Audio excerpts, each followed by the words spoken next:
Hermanos, continuamos en la serie de la primera epístola de Pablo a Timoteo. Y hermanos, para entrar en esta sección o esa parte de la sección que estamos tratando, entendemos que en muchos contextos de la iglesia evangélica de nuestros días hay una manera muy sutil en que se usa a la hora de difundir los rumores, y es la de una persona que le dice a otra: mira, te voy a contar una cosa, pero es para que oremos. Estamos hablando, hermanos, de los rumores dentro del cuerpo de Cristo. Y entendemos que no tienen nada de malos, hermanos, que en una iglesia local informemos a otros miembros de las necesidades de oración existentes de la misma iglesia. Y pueden ser útiles si la información que se comparte es de conocimiento general y las personas informadas oran de verdad. Sin embargo, hermanos, muchas veces estas supuestas peticiones de oración se convierten en excusas para la especulación y el rumor, ya que la historia crece con cada relato. Es como algo así como el teléfono roto, ¿no? Cada vez nosotros vamos comunicando, pero siempre nos justificamos.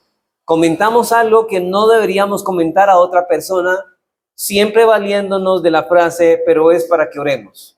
Pero la pregunta es, ¿deberíamos nosotros comunicar esas cosas?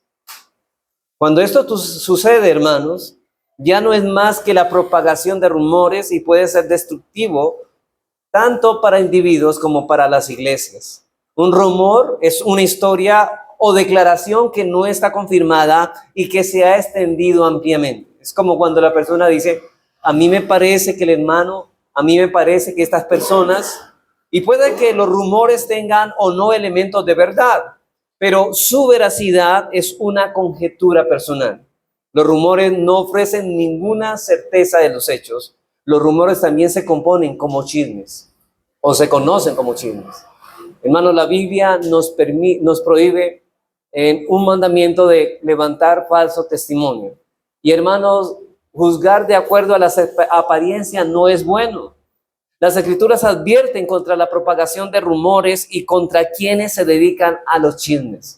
Proverbios 20:19 dice: el que anda en chismes descubre el secreto. No te entrometas pues con el suelto de lengua.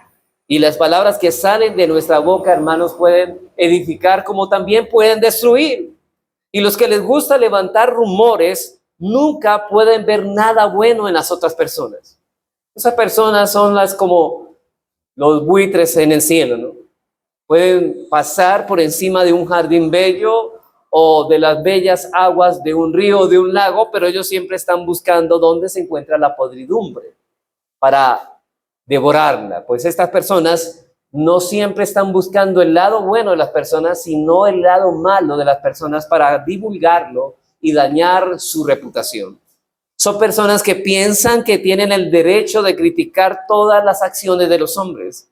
Pero hermanos, ¿qué dice Santiago respecto al control que debemos tener de nuestra lengua? En Santiago 3:1 dice: no os hagáis maestros muchos de vosotros, sabiendo que recibiremos mayor condenación. Y lo que el apóstol Santiago está explicando es, no está hablando de maestros de la predicación, que de hecho, al contrario, nos disfrutaríamos si Dios levantara muchos maestros que nos enseñen. Aquí se refiere al control de la lengua a muchas personas que ellos se creen que son el estándar del juicio correcto. Ellos piensan que tienen derecho a criticar a todo el mundo, que ellos tienen derecho a saber qué es lo bueno y qué es lo malo, y ellos se convierten en el patrón de juicio para cualquier cosa.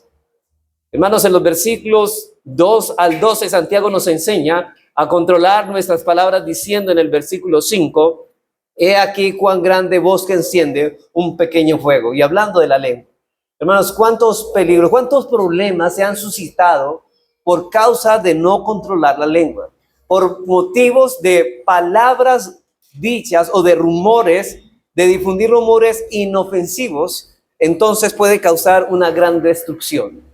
Ustedes recuerdan, hermanos, que en el tiempo cuando hubo verano aquí en el Huila, más que todo en el norte del Huila, hizo que cualquier chispa de fuego produciera grandes incendios. Pues hermano, Santiago está diciendo que un pequeño rumor puede levantar grandes llamas que puede arder un grupo de personas o puede ser la misma iglesia. Hermanos, Dios desea, hermanos, que utilicemos nuestras palabras para alabarle, para hablar con sabiduría, para animarnos a edificarnos unos a otros, pero jamás para destruirnos unos a otros.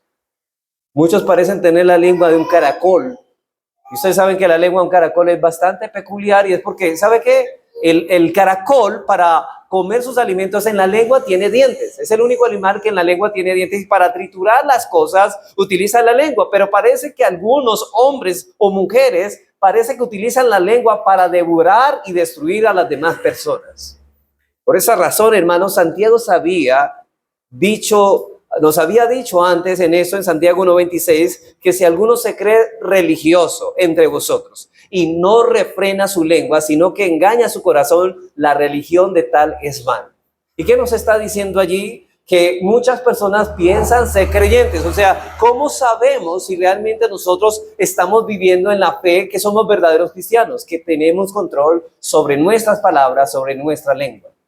Y hermanos, que nadie se engañe pensando ser lo que no es, porque muchos se creen religiosos, pero si no refrena su lengua, está engañándose creyendo ser que es cristiano.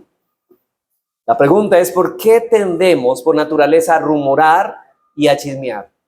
¿Sabe por qué? Proverbios 26:22 da una razón de peso. Dice lo siguiente: las palabras del chismoso son como bocados suaves y penetran hasta las entrañas. Hermanos, ustedes siempre han experimentado que cuando alguien le va a decir algo, dice, bueno, tengo que contarte algo muy importante. Digo, en el mismo momento en que nos dice, se despierta un deseo por saber qué es. En el corazón palpita y se mueve y dice, pues quiero saberlo ya. Porque el chismoso dice que esas palabras se levantan como bocados suaves. Hay cierta emoción en escuchar cierta información escandalosa sobre alguien que conocemos o deseamos conocer. En muchos casos, los celos son la raíz de los chismes. Realmente siempre queremos recibir un informe malo de la persona que no nos cae muy bien. De hecho, no debería caernos ninguna persona, ya que todos han sido creados a la imagen de Dios y debemos amarnos unos a otros y no tener nada contra nadie. Pero hay personas que han albergado en su corazón mal y celo contra alguien, y cuando les van a decir información negativa de otra persona, ellos están dispuestos a escucharla. Por ejemplo, cuando nos enteramos de la verdadera razón por la que alguien hizo algo, podemos alterar nuestra opinión sobre él o ella y hacernos sentir mejor si nos comparamos. Gracias a Dios, yo no soy así. ¿Cierto? Muchas veces somos hipercríticos. Nos gustan que nos den un reporte negativo a nosotros para sentirnos superiores a los demás. Y eso nos infla el ego. Pero rara vez, hermanos, oímos rumores que exalten la reputación de alguien. Casi la mayoría, noten que por decir todas las informaciones, todo lo que es chisme, siempre tiene una información negativa de la otra persona, pero carece de exaltar la reputación de esa persona. No oímos rumores de que el hijo de alguien se esforzó por sobresalir de la escuela. Nadie dice, este muchacho le fue bien, o que el cónyuge de un amigo es amable y consagrado, o que la familia se esforzó por ahorrar para algo realmente especial. Ese tipo de información no es un buen bocado apetitoso. Somos dados, hermanos, y de hecho, a mirar lo negativo de la otra persona. Si yo le pusiera, hermanos, si les pusiera, hermanos, vamos a escribir lo positivo de la persona que usted conoce aquí y lo negativo. Y verá que usted se acuerda de todo lo negativo, pero de lo positivo es difícil que usted ponga, porque miramos siempre el lado negativo de las personas. Por eso es apetitoso. Yo recuerdo, hermanos, en un pueblo muy pequeño, había una mujer ya muy anciana, pero esta mujer nunca hablaba mal de alguien, siempre hablaba el lado positivo de las personas. Siempre esa persona decía, ese hombre es muy inteligente. Pero un día se murió un hombre, un borrachoso, hermanos, que no tenía una buena reputación. No miraban nadie, ninguno del pueblo miraba algo para que saltaran y la alabaran a este hombre. No había nada. Entonces le preguntaron a esta mujer, bueno, yo creo que esta mujer no podrá decir nada, por fin podremos sacarle una información negativa de sus labios. Entonces le dijeron a esta mujer, ¿no has notado que este hombre que murió era muy malo, muy malvado, muy perverso? Sí, es verdad, pero tenía unos bellos dientes. O sea que noten que esta mujer siempre estaba enfocada, y de hecho esta mujer vivía muy feliz, no conocía ningún reporte negativo de los demás. Pero en cambio, hermanos, yo creo que cuando nos escuchamos reportes como malos, nos interesamos cuando oímos que el hijo de alguien hizo trampa en la escuela, o que el cónyuge de un amigo solo finge ser amable y consagrado porque tiene un amante, o que una familia se arruinó económicamente por las malas decisiones. Muchas veces nos gusta escuchar estos reportes. Y ese tipo de chismes nos permite, hermanos, compararnos favorablemente con los que son objeto de los chismes y nos sentimos más satisfechos con nuestras propias vidas. Por eso en la sección que vamos a tratar hoy, hermanos, en nuestro estudio de esta serie de Timoteo, el apóstol Pablo de cierto sentido señala la responsabilidad de proteger a los pastores de las falsas acusaciones o rumores. De hecho, hermanos, recuerden, hermanos, que lo que estamos tratando es instrucciones tocantes respecto al trato que la iglesia debe tener para con los pastores. Y aunque lo hablamos aquí en términos generales de los rumores, vamos a hablar que los pastores son el blanco número 1 de los rumores. Y aquí que está diciendo, precisamente está dando instrucciones para proteger a estos hombres de la murmuración y de los rumores. Dice Pablo en el versículo 19 de 1 Timoteo 5, contra un anciano, contra un pastor, es decir, no admitas acusación sino con 2 o 3 testigos. Hermanos, siempre los pastores van a correr el riesgo de ser las personas más criticadas de la iglesia, ya que su liderazgo sobre estas tienen que tomar decisiones que a algunos no le van a gustar. Tienen que tomar decisiones y sus decisiones se harán públicamente. Por la razón, son las personas más criticadas de la iglesia y siempre habrá personas que estarán de acuerdo y otras en desacuerdo, y por eso los pastores van a ser objeto de críticas. Esta es nuestra cuarta enseñanza, donde continuamos exponiendo esas instrucciones respecto al trato con los ancianos de la iglesia. En las 2 primeras enseñanzas estuvimos considerando ciertos asuntos generales del oficio pastoral, y en la enseñanza anterior empezamos a considerar instrucciones específicas, y más particularmente respecto al oficio del pastor estamos hablando de la instrucción que tiene que ver con el salario de los pastores. Hoy veremos nuestra segunda instrucción específica que trata el asunto de la disciplina eclesiástica de un pastor. La disciplina eclesiástica de un pastor, y la sección que vamos a tratar son los versículos 19 y 21, donde Pablo dice las siguientes regulaciones. Dice, contra un anciano no admitas acusación, sino con 2 o 3 testigos, y a los que persisten en pecar, repréndelos delante de todos para que los demás también teman. Te encarezco delante de Dios y del Señor Jesucristo y de sus ángeles escogidos, que guardes estas cosas sin prejuicio, no haciendo nada con parcialidad. Hermanos, debemos decir aquí que el tema que Pablo está tocando es un tema sensible y que reviste de demasiada importancia debido a las personas que están envueltas en este asunto. Ahora, ¿por qué estoy diciendo esto? Porque, hermanos, cuando el ministerio pastoral es socavado, también la iglesia sufre las consecuencias de sus líderes. Una acusación injustificada contra un anciano puede terminar con su ministerio. De la misma forma, el pecado de un pastor que ha quedado en la impunidad va a hacer mucho daño en la iglesia si no se trata con la debida delicadeza, con el debido cuidado. En otras palabras, el ministerio pastoral es una espada de doble filo. Por un lado, los pastores fieles deben ser honrados y protegidos contra toda acusación falsa, y por otro lado, los que pecan deben ser públicamente reprendidos. ¿Y de qué manera? Eso es lo que vamos a mirar en esta mañana. Porque deben ser, por un lado, protegidos de cualquier acusación falsa. Pero ¿qué pasa si ese pastor, esos rumores que se levantan de él realmente son ciertos? ¿Cómo debe reprenderse a estos pastores? ¿Deben ponerse en disciplina? ¿Debe quitársele la investidura de su ministerio? Bueno, vamos a mirar 3 principios que vamos a extraer de este pasaje que tenemos en consideración para mirar qué pasa con los pastores que pecan. Bueno, primer principio.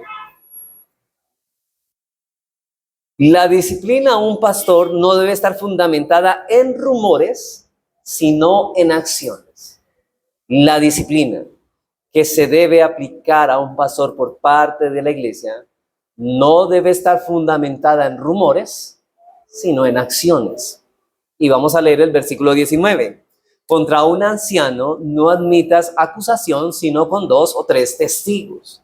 Hermanos, después de haber ordenado que se paguen los salarios a los pastores, Pablo en la misma forma instruye a Timoteo para que no permita que les ataquen a los pastores por medio de calumnias o que se les acuse sin importar las pruebas suficientes. Como habíamos dicho al principio, los rumores hacen mucho daño, además que estos se propagan rápidamente. Es como el fuego, ¿no? No da tregua para uno apagarlo, sino que las llamas se encienden por todo ese pasto seco o por lugares que son fragantes para quemarse. Por eso un individuo que es propenso a oír rumores no solo es un individuo que carece de buen juicio, sino que peca contra Dios. Noten eso, hermanos, no es sabio escuchar rumores. No es chismoso solamente el que comunica esa información aparente, sino el que presta sus oídos para oírla. Ese también es un chismoso, ya que en la palabra de Dios claramente se nos prohíbe difundir cierta información negativa en la que no tenemos certeza. Como también se nos prohíbe el prestar oído a cualquier rumor. Hermanos, no solo es pecado contar chismes, sino también es pecado escucharlos. Por ejemplo, yo sé que ustedes van a escuchar esto como, hermano, yo le voy a contar algo malo del hermano, pero lo voy a contar, pero no vaya a decir que yo se lo dije. De hecho, eso ya es pecado, hermano. ¿Por qué no quiere que el hermano sepa lo que usted está diciendo negativamente del otro? Porque no está pensando en bien, lo que busca es dañar la reputación de esta persona. Hermanos, así que no solo es pecado contar chismes, también es pecado escucharlos o prestar oídos a estas cosas cuando nos van a dar un informe negativo de alguien. Dice Moisés en Levítico 19:16, dice, noten esto, le habla al pueblo, dice, no andarás chismeando entre tu pueblo. Y ustedes dirán, bueno, eso para el pueblo de Israel. Bueno, el pueblo de Dios, ¿cuál es hoy en día? La iglesia. O sea que en la iglesia no se debe andar chismeando. Dice, no tentarás contra la vida de tu prójimo, yo Jehová. Pero también en el Salmo 15 del 1 al 3, habla de quién habitará en el lugar santo. ¿Quién tendrá comunión con Dios? Bueno, dice aquí, Jehová. ¿Quién habitará en tu tabernáculo? ¿Quién morará en monte santo? El que anda en su integridad y hace justicia y habla verdad en su corazón. Pero nota el versículo 3. El que no calumnia con su lengua, ni hace mal a su prójimo, ni admite reproche contra su vecino. Él no permite mala información negativa que otros vengan a traerle a sus oídos. O sea que él no, ni habla mal, no calumnia con su lengua, pero tampoco admite reproche contra su vecino. Que alguien me venga a hablar de alguien, entonces más bien deberíamos decirle, bueno, usted ya se lo dijo a él, usted ya se lo contó a él. ¿Es necesario que yo sepa esto?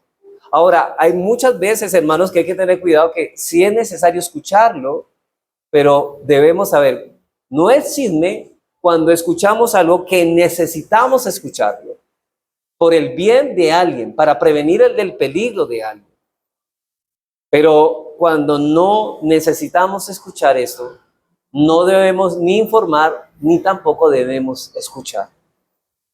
Quien posea comunión íntima con Dios, hermanos, no calumnia con su lengua, ni admite reproche alguno contra su vecino.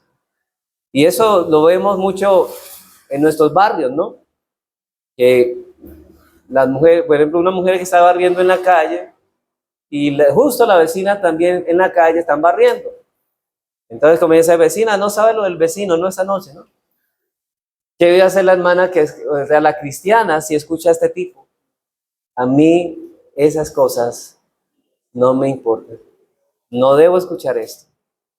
Así que cuando una persona es dada a transmitir rumores y también a prestar el oído a ellos, este pecado será obstáculo ¿Sabe para qué? Para que Dios escuche la oración de esta persona.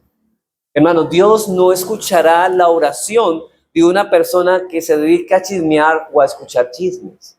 Esta persona no será admitida en el trono de la gracia, o sea que sus oraciones serán en vanos, porque Dios no atenderá la oración de tal persona. Dice Salomón en Proverbios 28:9, el que aparta su oído para no oír la ley, su oración también es abominable. Y en Isaías 59 dice en el versículo 1 de aquí, no se ha cortado la mano de Jehová para salvar. Es como diciendo, no se ha cortado la mano para responder a tus oraciones, ni se ha agravado su oído para oír, pero vuestras iniquidades han hecho división entre vosotros y vuestro Dios.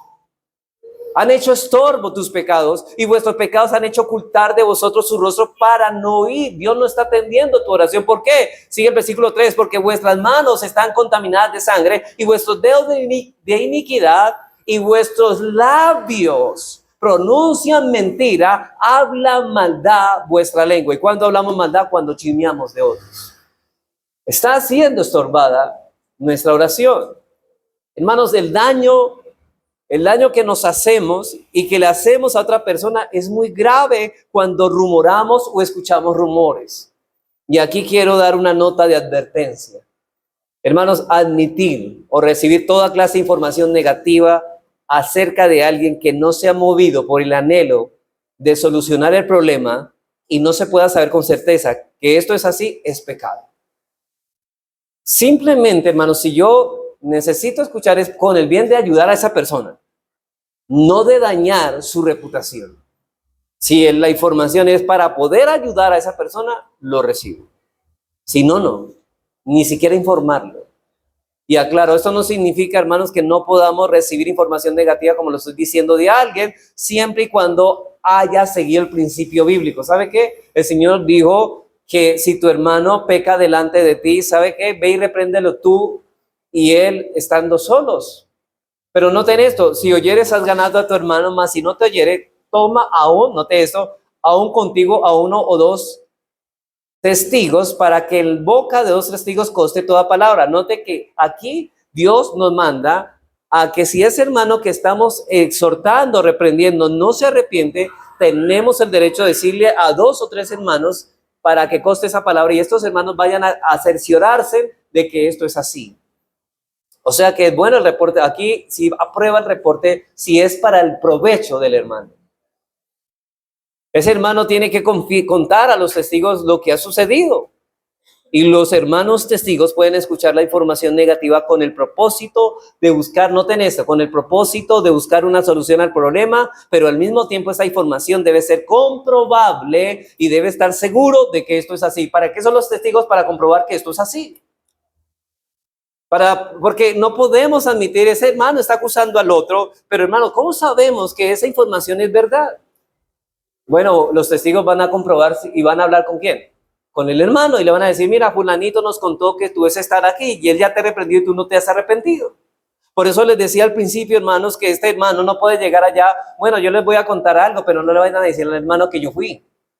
No, él tiene que darse a entender, él tiene que poner la cara y decir, yo fui quien vi al hermano, por lo tanto, esos testigos tienen que decir quién les informó de tal acusación.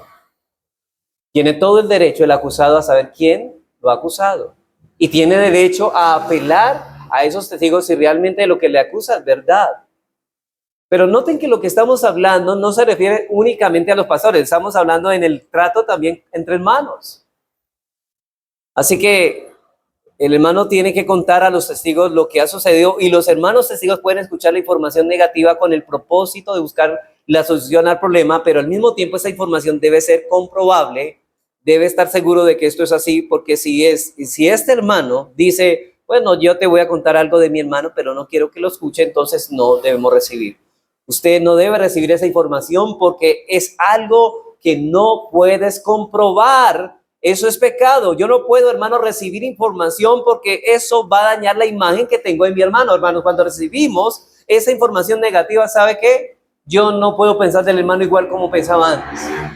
Siempre, cuando vienen los chismes o esa mala información, siempre después de ese chisme, si lo escuchamos, vamos a tener una imagen distorsionada del hermano. Hermanos, si hay demasiada basura en nosotros, hay demasiadas cosas que tenemos que lidiar para ahora recibir información que está dañando, la información que no tiene ni siquiera ningún propósito de aliviar o de edificar a mi hermano.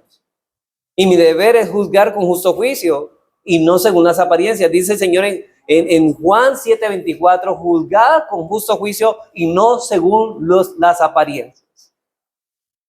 Yo sé, hermanos, que, mire, ha pasado casos de un hermano que llegó con dolor de cabeza a la iglesia. Y otro hermano lo vio y el hermano pues ni el dolor lo pudo saludar. Pero el hermano se quejó del dolor de cabeza y de repente el hermano lo miró, no me saludó y todavía me hace mala cara. Y claro, y de repente, hermano, este hermano va a buscar al otro para darle la mano y resulta que el hermano también despistado no le dio la mano. Entonces él comienza a maquinar, no, este hermano tiene algo contra mí. Y el hermano comienza a amargarse, no arregla el asunto, sino que ¿qué hace? Se va a la casa y comienza a maquinar. Todo el tiempo es pensando. Y entonces él no va directo al hermano. Mire, ¿qué comienza a hacer? A contarle a los demás. Mira, hermano, mira que el hermano tal tiene algo contra mí, yo no sé qué es. Cuando la Biblia dice, si tu hermano tiene algo contra ti, ve y tú, estando a solos. Eso es lo que quería de hacer. Arregla ese problema. Y quizá el hermano te va a preguntar, bueno, hermano, es que yo tenía dolor de cabeza, qué pena, hermano, no lo había visto.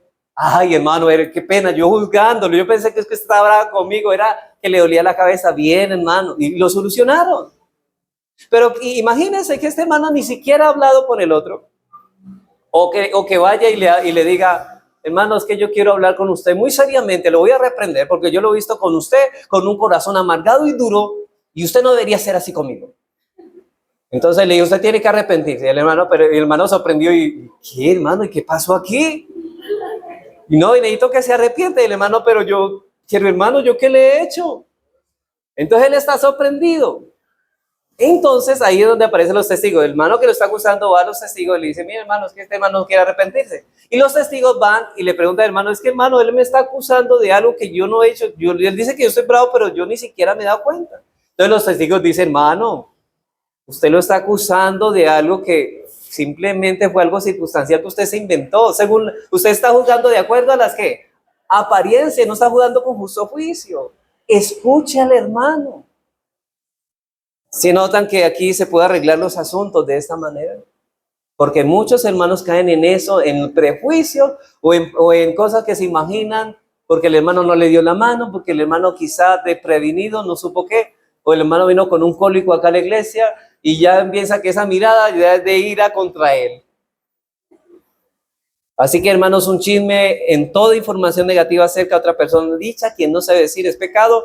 Y en nuestro texto, hermanos, se nos advierte de no aceptar esta clase de información negativa contra un anciano. Y no solo contra un anciano, sino contra cualquier hermano.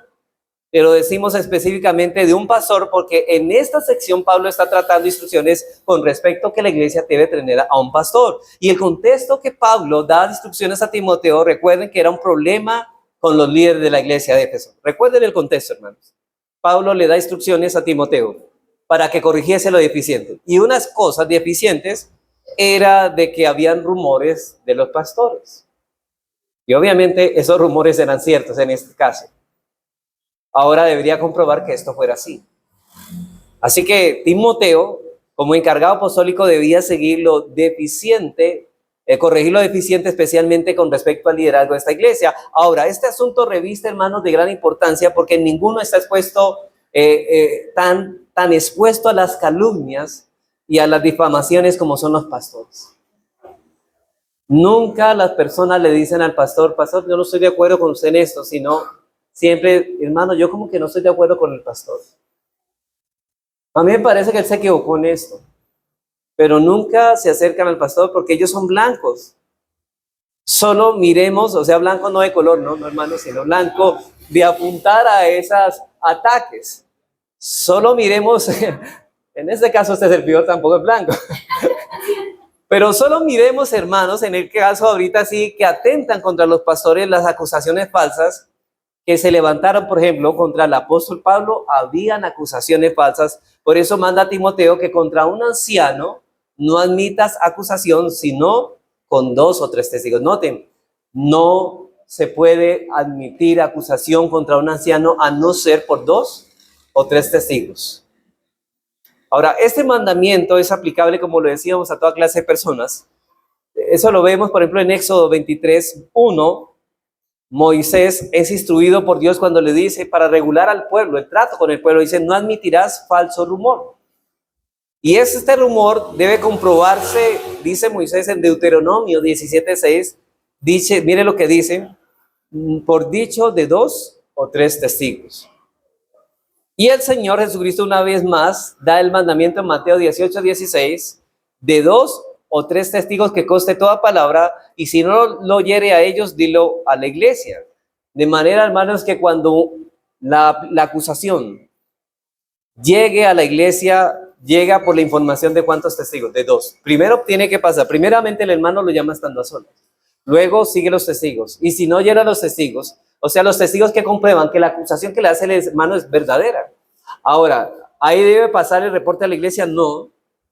El reporte se pasa a la iglesia si el hermano acusado no se arrepiente de su pecado, hay que pasar el informe a la iglesia. Y si no se arrepiente aún con la iglesia llamándole la atención, debe ser excomulgado. Por eso dice, si no lo hiere a ellos, dile a la iglesia. Y si no, te lo por gentil y publicano, de manera que cuando la acusación llegue a la iglesia, llega por la información de 2 testigos que comprobaron que la acusación o el rumor era cierto. O sea, en cierta manera, los rumores como tal no hay que desecharlos, hay que comprobarlos. Hay que comprobarlos. Y dice Pablo en nuestro texto, contra un anciano no admitas una acusación, sino con 2 o 3 testigos. Y el término admitir significa aceptar algo como válido y certero, es permitir la acusación. Es decir, no admitas esta acusación que están haciendo de estas personas si no tiene testigos. Solamente si hay testigos, aceptaremos si es falsa o si es verdadera. Así que en el caso de que no hubiere testigos, el pastor no debe ser llamado ni siquiera a testificar. Eso es lo que estamos diciendo. Por ejemplo, alguien tiene un rumor, pero resulta, hermanos, que no tiene testigos y la acusación, entonces ni siquiera el pastor debe interrumpírsele en su trabajo para llamarse a acusarle. Eso no significa poner al pastor fuera de la acusación válida, sino más allá de una acusación falsa. O sea, la pregunta es, ¿esta acusación no tiene sostén para realmente decir que esto es así? Así que los pastores no deben ser interrumpidos en su labor por un simple rumor de una persona. Pues una acusación, porque hay muchas personas, a mí me parece que ese pastor es como desordenado, ¿no? Entonces muchos creen esto y, sí, verdad, es desordenado, pero realmente es que le parece, dicen, a mí me parece. Pero una acusación contra un pastor, hermano, se convertirá en un obstáculo que nos impedirá, gracias, que recibamos tranquilamente la administración de ese hombre. Hermanos, usted escucha un rumor del pastor y usted sienta ahí a escuchar y usted ya no escucha con la misma libertad. Usted está pensando, no, es que ese pastor ya me dijeron que él es desordenado, yo no lo veo, yo ya no sé, no puedo concentrarme en la predicación, estoy pensando negativamente, pero ¿la culpa de quién fue? De usted que escuchó un reporte negativo cuando no debería escucharlo. No recibas, no admitas ninguna acusación a no ser por 2 o 3 testigos que conste toda palabra. Y es debido a la importancia que reviste este ministerio para la iglesia que el enemigo de las almas se encargará a toda costa de levantar falsos testigos que acusen falsamente a los pastores. Hermanos, cuando el ministerio pastoral se debilita, la iglesia se debilita. Si el pastor, mire, si alguien quiere ir en contra de las ovejas, vaya en contra del pastor. Esta es la astucia de Satanás, hermanos, alejar el corazón de los hombres, de los ministros, para que gradualmente la instrucción pueda caer en desprecio. Y atacar a alguien que está en una posición de autoridad es un asunto muy serio. Ustedes no sé si recuerdan cuando se reunieron Josafat y Acab, y el rey de Asiria, me parece que dice, no ataquen a ningún hombre ni a soldado, sea chico, sea grande, solamente ataquen al rey. ¿Y por qué sabía esto este estratega sirio? Porque sabía que si daban duro al líder, todo el pueblo se debilitaría. Lo mismo sucede. Satanás en sus artimañas sabe que si debilita al líder de la iglesia también se debilitará. Así que Satanás sabe muy bien que si hace caer a un pastor y le quita su reputación, ya prácticamente ha ganado la batalla, y por eso Pablo advierte con admitir falsas acusaciones contra los ministros hasta que ellos sean convictos por pruebas suficientes. Noten que lo que quiere Pablo es guardar a la iglesia, es proteger a la iglesia cuando se protege al pastor. Ahora, puede hacer un comentario que parece no ser muy dañino, como alguien dirán, bueno, no era ellos siempre con la sutileza, ¿sí? Mire que una persona puede ser utilizada por Satanás, así como Pedro fue utilizado por Satanás. Y ellos dirán, bueno, no era un simple comentario, decía nomás que ese pastor es un poco descuidado. Pero ellos dicen, no era un simple comentario, yo quiero hacerlo, pero como que no. Si este comentario puede llevar a un hermano a irrespetar la autoridad de ese pastor, esto es un terrible pecado contra Dios. ¿Sabe qué es lo que está haciendo? ¿Se acuerda que dice que los pastores o los ancianos son dignos de doble honor? Pues aquí ese honor se está destruyendo porque este hermano levantó una murmuración sutil y ahora se le está faltando al respeto a ese hombre. ¿Por qué? Por una murmuración. Santiago nos enseña a controlar nuestras palabras diciendo en Santiago 3:5, y aquí cuán gran voz que enciende un pequeño fuego. Ya lo habíamos leído. El peligro de un comentario que parece inofensivo, ¿no? Puede hacer que un fuego se prenda dentro de la iglesia. Y sabemos que hay cierta emoción en escuchar información escandalosa contra un pastor. No hay más nada, hermanos, que a algunos hombres y mujeres les apetece escuchar un reporte negativo de un pastor, sobre todo cuando ellos dicen, yo decía que ese pastor no era como él decía. Yo sí sabía que lo que predicaba no era muy cierto. Hay hombres y mujeres que se levantan así. Juan Calvino dice en su comentario, dice, tan pronto como se hace pública una acusación contra un ministro, se cree tan plenamente como si tuvieran todas las evidencias. Esto no se debe únicamente a un más elevado nivel de excelencia que se exige de los mismos, sino porque casi todos son tentados por Satanás a la excesiva credulidad, de modo que sin hacer ninguna investigación, apresuradamente condenan a sus pastores, cuyo buen nombre debieron más bien haber defendido. Porque somos ligeros, ¿cierto? Porque decimos, bueno, yo no creía que él era así, yo ya sabía, yo creía que él era así. Y entonces como que sienten un fresquito, como que el pastor que caiga o esa acusación sea cierta, y quisieran que fuera cierta, tanto que aseveran y dan por sentado que eso es así, sin investigar, dice Calvino. Y hermanos, con mucha razón Pablo se opone a tal atrocidad y prohíbe que los pastores, hermanos, estén sujetos a las calumnias de los hombres perversos hasta que ellos sean convictos por pruebas suficientes. Sin embargo, a veces, hermanos, en muchas ocasiones, la acusación contra un anciano puede tener suficiente apoyo para ser acogida y luego ser apoyada por los hechos. Ahora, la pregunta es, hermanos, si este rumor que se está diciendo realmente es válido, que si realmente esta acusación que se le está haciendo realmente es verdad, porque la han comprobado con testigos, ¿qué debemos hacer con ese pastor? Si esto es verdad de lo que se acusa. Por eso Pablo nos da un segundo principio. Dice, si de lo que se le acusa al pastor es verdad y él permanece impenitente, o sea, sin arrepentimiento, debe ser reprendido y disciplinado públicamente. Si lo de que se acusa a este pastor es verdad y él permanece impenitente, debe ser reprendido y disciplinado. Note eso, no en secreto. No lo vas a llamar en secreto, sino debe hacerlo públicamente. Hermanos, dice el versículo 20, a los que persisten en pecar, repréndelos delante de todos, para que los demás también teman. A un miembro se le puede llamar, si tu hermano peca delante de ti, llámalo tú y él estando solo. Pero el pastor, ¿cómo debe hacerse la reprensión? Públicamente, no en secreto, porque él es una figura pública dentro de la iglesia. Y ya hemos dicho, hermanos, que se debe proteger a los pastores de las falsas acusaciones, pero no debe recibir inmunidad ante las verdaderas acusaciones. Hermanos, en la actualidad, ¿cuántos hombres que dicen ser pastores se ha pasado por encima impunidad todas las atrocidades y pecados que han hecho. Y la iglesia sigue callada. Hermanos, así como es pecado, una falsa acusación es un grave pecado. Una acusación contra un pastor también es un grave pecado, que la iglesia oculte ese pecado y no haga nada al respecto. Si hay 2 o 3 testigos que conste que la acusación es válida, se debe proseguir con proceso disciplinario.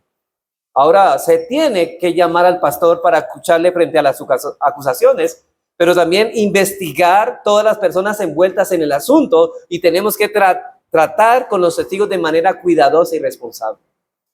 Y preguntamos a los testigos, bueno, hermano, ¿ustedes realmente están hablando con sinceridad y honestamente delante de Dios? Porque no podemos recibir la acusación si los testigos son anónimos.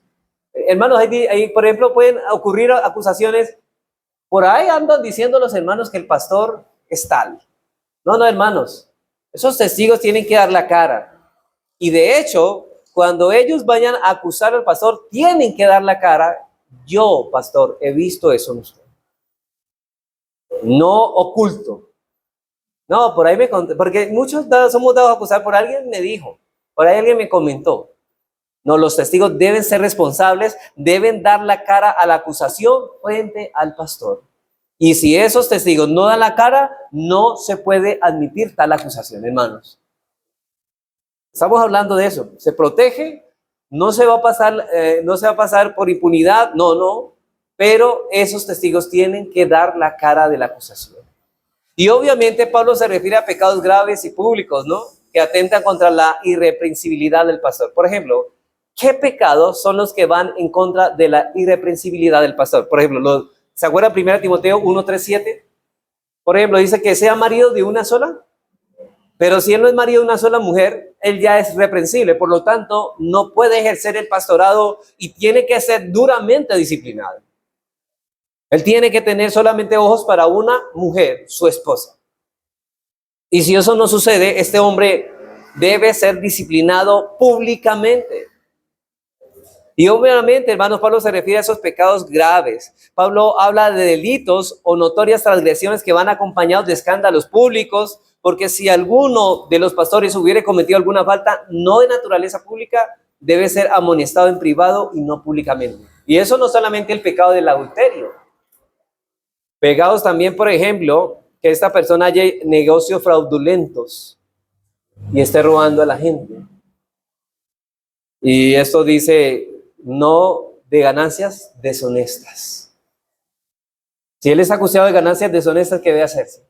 Reprenderlo públicamente y sacar a este hombre del pastorado.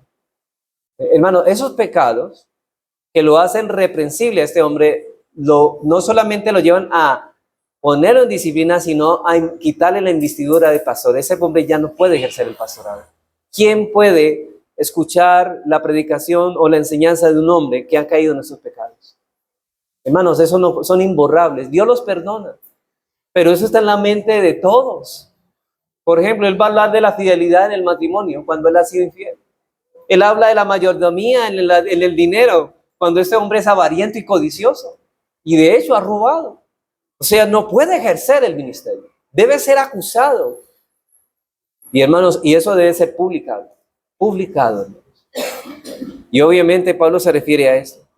Hermanos, Pablo habla de delitos o notorias transgresiones que van acompañadas de escándalos públicos, porque si alguno de los pastores hubiera cometido alguna falta no de naturaleza pública, debe ser amonestado en privado y no públicamente. Ahora, ya esos pecados que no son escandalosos, sí, personalmente, ¿no? Pero pecados que están en contra de lo que hemos visto, por ejemplo, que el pastor le pega a la esposa. Ese hombre dice que gobierne bien y no está tratando a su esposa con sabiduría, hermanos. ¿Qué debe hacer ese pastor? Debe ser sacado del ministerio y no pasar impunidad. Ahora, si los de lo que acusan al pastor es verdad y él permanece impenitente, debe ser reprendido y disciplinado públicamente. En realidad, su pecado debe castigarse con mayor severidad que las demás personas, al que más se le da. Y el castigo debe ser mayor para un pastor que para un miembro de la iglesia. Mire, hermano, si un miembro cae en adulterio, se hace la amonestación en privado. Pero cuando un pastor cae en adulterio, se debe hacer en público. Y ahí no solamente debe hacerse que el pecado sientan en sus conciencias, sino que en el caso de los pastores no debe hacerse privadamente o en la presencia de unos pocos, sino públicamente, es decir, en la presencia de toda la iglesia para que se avergüence. Y los demás pastores que estén con él se avergüencen. Allá nadie quiere ser pastor. Porque ven la seriedad del caso, hermanos, porque el pastor es llamado a ser ejemplo de la gracia. No perfectamente, pero sí verdaderamente. Así que los pecados de un pastor nunca deben pasarse por altos. Si la acusación que le hacen es válida, el pastor debe ser reprendido, disciplinado delante de toda la iglesia, porque si los pastores pecan impunemente, la iglesia interpretará que el pecado no es un asunto tan grave. Hermanos, ¿cuándo pensamos que el asunto no es tan grave? Cuando las cosas no se castigan. Pero cuando a un pastor se le castiga severamente, ¿cómo? Comienzan todos a temblar. ¡Ah! Si esto hicieron con el pastor, hermano, ¿qué pueden hacer con nosotros? Pero si los pastores son castigados severamente, los demás van a sentir temor. Y Pablo dice, repréndolos, miren lo que dice la instrucción, repréndolos delante de todos para que los demás tiemblen, también teman, dice. Tal temor no es simplemente terror, sino un sentimiento de la amenazadora realidad de que Dios aborrece el pecado. Los pastores son llamados a servir de ejemplo a los demás. Por tanto, más severamente deben ser disciplinados para que sirvan de escarmiento a los demás. Ahora nos preguntamos, bueno, si el pastor es amonestado y se arrepiente, ¿aún debe ser excluido del ministerio pastoral? Noten que estamos hablando, se amonestó de su pecado, cayó en adulterio, pero él se arrepiente. No, yo me arrepiento de haber caído y pide perdón a su esposa, pide perdón a la iglesia. La pregunta es, ¿puede restaurarse al ministerio? Recuerden que Pablo se está refiriendo a la acusación que se hace contra un anciano que ya se ha comprobado, ¿no? Estoy hablando de una acusación que ya se ha comprobado válidamente ante 2 o 3 testigos. Y si ese pastor continúa impenitente en su pecado, él no solamente debe ser disciplinado, sino que también debe ser reprendido públicamente. Pero hermanos, aquí debo decir, si el pastor comete un pecado escandaloso, y aún así él se arrepiente y pide perdón, él puede ser restaurado a la membresía, pero no al ministerio. Él puede ser restaurado al ministerio, a la iglesia, perdón, como miembro, pero no al ministerio. No puede volver a ejercer el pastorado. Eso es lo que está diciendo Pablo aquí. Y recuerde que Pablo, hermanos, se está refiriendo a esa acusación. Hay disciplina donde se requiere reprensión, pero por ejemplo, si un creyente peca públicamente, debe ser disciplinado públicamente, pero si el que se arrepiente de su pecado, él no debe ser reprendido de manera pública, sino únicamente disciplinado. Y la disciplina es la forma en que la iglesia juzga el acto de un miembro y preserva la santidad de la iglesia. Pero la reprensión es cuando delante de la iglesia se informa que el hermano sigue impenitente de su pecado, y esto es lo que debe hacerse contra ese pastor, reprenderle públicamente. Hay casos de pastores, pasó un caso en Estados Unidos, no voy a hablar del nombre, ustedes lo conocen, que él cayó en adulterio, lastimosamente, de una iglesia reformada, lastimosamente. Y cayó, y los ancianos lo llamaron para reprenderlo, y el punto es que él no se quiso arrepentir. Entonces, él no solamente, si se hubiera arrepentido, ¿qué hubiera pasado? Bueno, se hubiera restaurado la membresía, pero no podría ejercer el pastorado. Pero el punto es que este pastor ni se arrepintió. Entonces, no solamente, como no hubo arrepentimiento, entonces que lo excomulgaron de la iglesia. Él ni es pastor, ni es cristiano aún, porque siguió con su pecado. Ahora, la pregunta es, el que confiesa su pecado y se aparta de él, el problema es que él siguió con el amante viviendo. Y no se, o sea, eso muestra que no se ha arrepentido, ni siquiera le pidió perdón a la esposa. Y hermanos, es triste, hermano. Nomás para no salir de nuestra ciudad, yo encuentro aquí pastores que están viviendo en adulterio. O sea, no son pastores, viviendo en adulterio y diciendo, no, es que yo soy pastor de parejas. Y está viviendo, él es divorciado de una manera legal y está viviendo con una mujer que es casada. Y sigue siendo pastor supuestamente. Hermanos, ¿eso por qué se está sucediendo, permitiendo eso? Porque las personas no conocen la instrucción bíblica. Ahora nos preguntamos, ¿ese pastor debe ser excluido del ministerio? Desde luego que sí. Y eso depende obviamente de la gravedad del pecado, hermanos. Como dijimos, cuando él ya se ha convertido en alguien reprensible por su pecado, esa persona no puede ejercer porque él tiene que ser irreprensible. En Gálatas 2, 11 al 14 encontramos uno de los casos donde un apóstol es disciplinado. Bueno, dice, ustedes recuerden que un apóstol fue disciplinado públicamente. Ustedes ya saben de qué estoy hablando.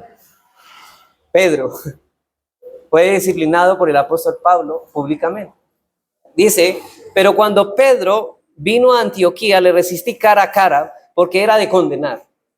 Pues antes que viniese algunos de parte de Jacobo, comía con los gentiles, pero después que vinieron, se retraía y se apartaba porque tenían miedo de los de la circuncisión.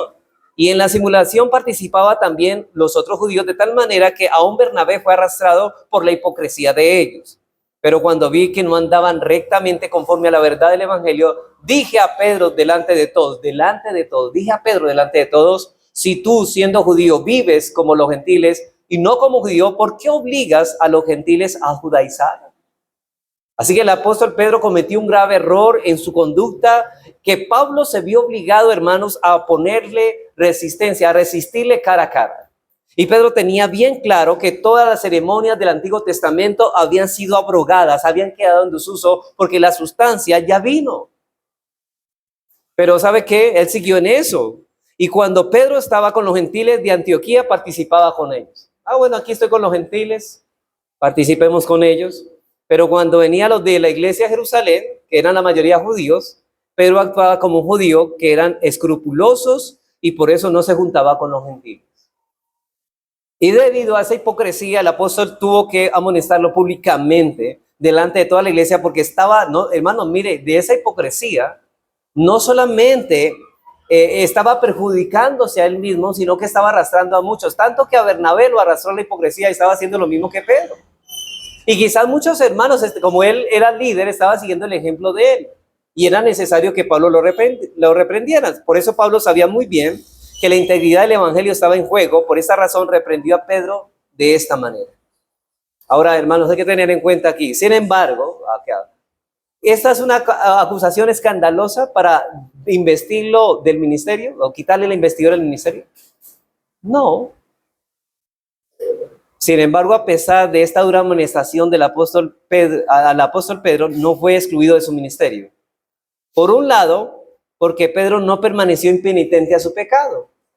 Y por otro lado, porque el pecado que Pedro había cometido no era de carácter moral. Era simplemente de temas doctrinales, de transición de doctrina.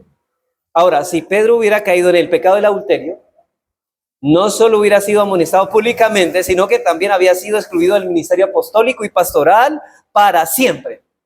Porque la pregunta es, bueno, si esa persona deja de ser pastor, ¿para cuándo deja de ser pastor? Para siempre. Ya no puede ejercer el ministerio, nunca. ¿Y sabe qué hacen esas personas? Se van a otra iglesia y dicen, yo era pastor en esa iglesia, pero no dice por qué ya dejó de ser pastor. Y se vuelven pastoras de esa iglesia. ¿Qué debería hacer esa iglesia que lo recibe? Investigar y averiguar este hombre por qué salió de allá. Es lo más sensato que deberían de hacer. Porque ese hombre ni lo reciban como creyente. Devuélvase y cumpla su disciplina ya. Pero hermanos, eso estamos viendo un pecado que no fue escandaloso. Pero todo pastor que cae en adulterio jamás debe volverse a ponerse en el púlpito a predicar la palabra de Dios. Porque un pastor debe ser marido de una sola mujer. Este hombre ya no es reprensible cuando cae en ese pecado. ¿Y cómo podemos observar, hermanos? No todos los pecados poseen la misma gravedad y no todos tienen la misma consecuencia y no todos deben ser disciplinados de la misma manera. Bueno, habiendo visto estos dos principios concernientes a la disciplina de los ancianos, el primer principio es la disciplina a un pastor que no debe estar fundamentada en rumores, sino en acción. El segundo principio, si los que se acusa al pastor es verdad y él permanece impenitente, debe ser reprendido y disciplinado públicamente. Tercer principio, y este es el último, la disciplina de un pastor debe ser administrada con total imparcialidad. Dice Pablo en versículo 21, te encarezco delante de Dios y del Señor Jesucristo y de los ángeles escogidos que guardes estas cosas sin prejuicio, no haciendo nada con parcialidad. Hermano, reprender públicamente a un pastor demanda gran valor, ¿cierto? Eso es gran valor. Hay que tener gallardía para hacerlo, pero también demanda ser llevado a cabo con mucha prudencia. Así como debemos tener gallardía para hacerlo, también debemos ser muy cuidadosos a la hora de hacerlo, ya que un rumor mal manejado puede acabar con el ministerio de un pastor y puede arruinar la vida de una iglesia. Por eso hay que manejarlo con cuidado. Y Pablo dice en Timoteo, te encarezco delante de Dios, dice delante de Dios. Él introdujo ese solemne llamamiento, no solo por causa de la importancia. Lo que está diciendo Pablo a Timoteo, ve a Timoteo, tú vas a regular esto. Y ustedes también en cualquier iglesia van a hacer esto, pero sepan que lo que están haciendo, lo están haciendo delante de Dios. Y lo háganlo con mucho cuidado, con mucha reverencia. Hermanos, no solamente por causa de la propia importancia del tema, sino también por causa de su extrema dificultad. Nada es más difícil que desempeñar el oficio de juez público con tal imparcialidad para nunca dejarse llevar a favor del uno o del otro, o de dar lugar que surjan a sospechas, o ser influenciado por informes desfavorables o emplear demasiada severidad y en toda causa no mirar otra cosa sino la causa misma. Porque solo cuando cerramos los ojos para no ver a las personas con parcialidad no podemos pronunciar un juicio equitativo. Es decir, hermano, no cierre usted los ojos al acusado. Usted debe simplemente decir y averiguar e indagar bien si esto es así o no. Cuidado, hermanos, con tomar un juicio a la ligera. Es por esa razón que la orden que el apóstol ahora da a Timoteo es tan importante y todo está en juego, hermana. La iglesia del siglo XXI bien podría tomar esto en sus corazones. ¿Sabe qué? Dice, esta solemne instrucción que hemos leído hoy, dice, te ordeno delante de Dios y de Cristo y de los ángeles escogidos, que observes estas instrucciones o estas sin prejuicios, no haciendo nada con parcialidad. Y el apóstol Pablo está pensando aquí realmente en el juicio final. Hermanos, nosotros debemos actuar imparcialmente y sin prejuicios, porque él enfatiza que es bajo el ojo mismo de Dios y con la plena aprobación que se dan estas instrucciones. Pablo sabe y quiere que los hermanos entiendan, por favor, recuerden, hagan eso con cuidado, que ustedes están delante de Dios. Teman por lo que van a hacer. Este es el mismo Dios que por medio de Jesucristo juzgará todas las cosas el día del juicio, del día del juicio, y todos estos ángeles estarán en Cristo en el juicio final. Por eso el apóstol está, por decirlo así, poniendo a Timoteo bajo juramento de cumplir el mandamiento que ha recibido, que quien quebranta el juramento será juzgado, como diciéndole, Timoteo, debe saber esto, que tarde o temprano, si estas cosas no serán juzgadas aquí, bien serán juzgadas al final de los días. Pero también debes saber que tú debes juzgar bien, que la iglesia a la hora de acusar a un anciano debe juzgar bien, ya que están delante de los ojos de Dios, que también los va a juzgar a ustedes. Por lo tanto, Dios no tiene prejuicios a la hora de juzgar, ni tampoco es parcial a la hora de juzgar. Sean ustedes como Dios, y eso vivir de manera piadosa. Imitamos a Dios en su juicio imparcial, y sin prejuicios. Pero no solamente estamos delante de Dios ante esto, estamos delante del Señor Jesucristo, hermanos. Él hace esta solemne orden a Timoteo después de haber nombrado a Dios. Enseguida menciona a Jesucristo, porque dice el apóstol Juan 5:22, que es a quien el Padre ha otorgado todo poder para juzgar y ante cuyo tribunal tendremos que comparecer todos algún día. Ante su augusto tribunal todos estaremos parados allá y todos seremos juzgados. Así que más vale, dice Pablo a Timoteo, que hagan bien las cosas, que hagan estas cosas con imparcialidad y sin prejuicios. Y sabe que no solamente delante de Dios y del Señor Jesucristo, sino de sus ángeles escogidos. A Cristo le añade ángeles, no como jueces, sino como futuros testigos de nuestro descuido o imprudencia o ambición o infidelidad. Y Pablo llama a los ángeles escogidos, y note que desea distinguirlos de aquellos que se rebelaron contra Dios, contra los demonios, que fueron creados buenos, pero ellos se convirtieron en perversos y maliciosos, como lo son ahora, enemigos de lo que es bueno y falsos malvados en su naturaleza. Ellos fueron ángeles de Dios, pero no fueron elegidos para preservar y por eso cayeron. Pero Dios reservó lo que él había escogido de entre los ángeles. Es decir, algunos ángeles escogidos, Dios no cayeron nunca en pecado porque precisamente Dios los escogió para que nunca cayeran. ¿Y por qué los otros cayeron? Porque Dios no los escogió para que permanecieran en gracia. Ahora bien, ustedes dirán, bueno, ¿qué tiene que ver los ángeles escogidos? Hermanos, que los ángeles escogidos, noten esto, y esto tiene que ver con mucho, no solamente a la hora de juzgar a un anciano, sino a la hora de comportarnos reverentemente en la iglesia. Pablo nos dice que estos ángeles escogidos están presentes como espectadores cada vez que la iglesia se reúne. Aquí los ángeles están presentes aprendiendo de los misterios que Dios ha revelado a su iglesia, pero también siendo testigos de lo que la iglesia hace. Y esos ángeles que nos están observando van a decir cómo hicimos las cosas mientras estábamos en este mundo. Cuidado, dice Pablo. Cuidado que ese día, si ustedes lo que hagan acá tendrán que rendir cuenta, y hay de que juzguen mal. Y es de que hagan eso con parcialidad y con prejuicios. Y Pablo nos dice que estos ángeles escogidos están presentes como espectadores porque han sido designados para que cuiden de la iglesia. Por eso en Efesios 3, 9 al 10, se nos dice, hermano, no léanlo en la casa, apúntenlo nomás, se nos dice que los ángeles aprendan viendo a la iglesia, a la multiforme sabiduría de Dios, y ciertamente debe ser más que tonto y se debe tener un corazón de piedad aquel cuya indolencia y descuido no sea sacudido por aquella sencilla consideración que el gobierno de la iglesia, note esto, el gobierno de la iglesia está bajo vigilancia de Dios y de los ángeles, y cuando se añade este solemne llamamiento, nuestro temor y ansiedad deben ser redoblados. Es decir, hermanos, ¿quiénes están de testigos de lo que estamos haciendo? Dios, Jesucristo y sus ángeles escogidos. Más le vale que temblemos. Más le vale, hermanos, cuidado con pasar en impunidad a un pastor y no castigar a ese pastor. Cuidado con admitir acusaciones falsas contra un pastor. También tendremos que rendir cuentas a la iglesia de eso. Pablo está comendando delante de estos testigos a Timoteo. En primer lugar, que guarden estas cosas, noten, dice aquí para ir terminando, sin prejuicios. Esto es, sin dejarse influenciar por ningún tipo de consideración subjetiva o pecaminosa, como algunas personas dicen, a mí me parece, o como cuando ¿ustedes recuerdan, hermanos, cuando Ana fue a orar al templo?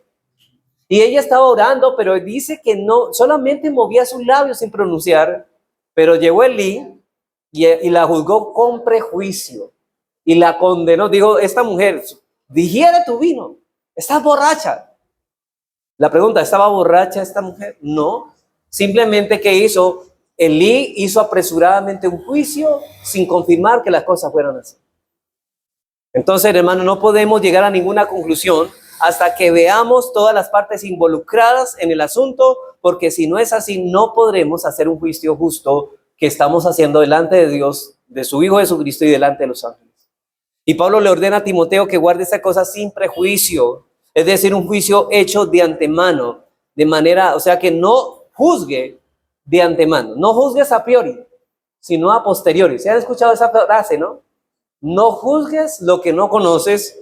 Hay que juzgar no según las apariencias, dice el Señor Jesucristo, sino juzgar con justo juicio. Así que no seamos apresurados, como cuando pronunciamos una decisión a la ligera sin haber examinado cuidadosamente el asunto. Y Timoteo le dice, Pablo le dice a Timoteo, y no solamente a él, a la iglesia le está diciendo, a nuestra iglesia le está diciendo, hermanos, no juzguen una cosa a la ligera sin antes indagar y haber averiguado las cosas seria y cuidadosamente. Pero por último, Pablo no solo ordena que se debe hacer sin prejuicio, sino también sin parcialidad. Esto es contrario al anterior. El prejuicio es el que está en contra del acusado antes de oírlo. Por ejemplo, usted ya tiene una acusación mala contra esa persona que va a acusar. Ya usted tiene antemano, ni siquiera ha averiguado, pero usted ya tiene una acusación. No, yo creo que eso es así, aunque no lo he investigado. Pero la parcialidad es ese favor sin haberlo escuchado. Es decir, usted estará a favor. O sea, el prejuicio es estar en contra de la persona antes de ser acusada. Y la parcialidad es estar en favor de la persona acusada. Usted no debe estar ni a favor ni en contra antes de que no se haya indagado o investigado el asunto. O sea, la cosa es cuidarnos de tomar juicio con ligereza. Es de esta manera en que se juzga rectamente, no solamente para un anciano, hermanos, sino para cualquier hermano. Pero noten, hermanos, que para concluir estas cosas, Dios las dice porque la iglesia, esto reviste de gran importancia. Y hermanos, no solamente está aquí digamos, en juego la gloria del Señor y el testimonio cristiano, sino también el provecho y el bien para la iglesia. Hermano, quiera Dios que estas cosas las vivamos seriamente en el Señor y meditemos en esto. Si estamos como creyentes, como parte de la iglesia, siendo y orando para que estas cosas ocurran de la manera como Él nos ha instruido en la palabra y no a nuestra manera. El Señor dice, no seas sabio conforme a tu propia opinión, sino fíate de Jehová de todo tu corazón. No te apoyes en tu propia prudencia. Que Dios nos ayude, hermanos.